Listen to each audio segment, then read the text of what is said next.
Bonjour à toutes, bonjour à tous, bienvenue sur Radio M. Dans l'actualité de ce mercredi, le ministre de l'Éducation nationale s'est exprimé hier au sujet de l'introduction de la langue anglaise au programme de l'enseignement primaire. Abdelhakim Belabed a affirmé que tous les moyens sont réunis pour une introduction réussie de l'anglais en troisième année scolaire. Le ministre a indiqué que le recrutement des enseignants de cette matière sera par voie contractuelle.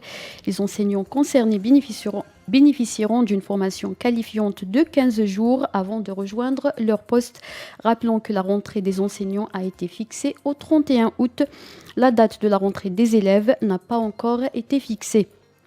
Le vice-président de la Ligue algérienne de défense des droits de l'homme, Haddour Chouicha, a été empêché ce matin de quitter le pays à l'aéroport international d'Oran.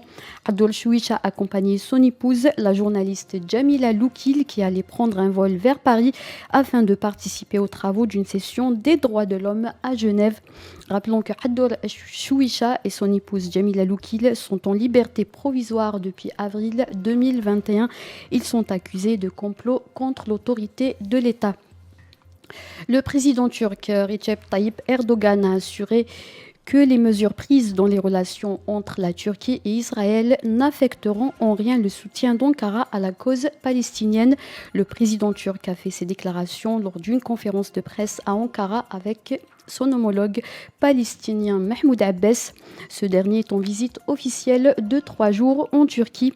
La Turquie et Israël sont en train de normaliser leurs relations. La semaine dernière, ils ont décidé de rétablir totalement les relations diplomatiques après une interruption de 4 ans. Le ministre canadien Justin Trudeau a annoncé hier de nouvelles sanctions contre de hauts responsables russes afin d'accentuer la pression sur la Russie. Ces sanctions touchent 62 proches du gouvernement russe et à une entité du secteur de la défense. Le Canada les considère comme complices de l'invasion de l'Ukraine par la Russie.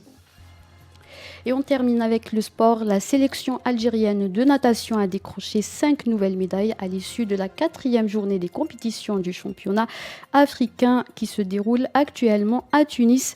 3 nouvelles médailles d'or ont été remportées par Jawad Sayoud et Abdallah Sahnoun.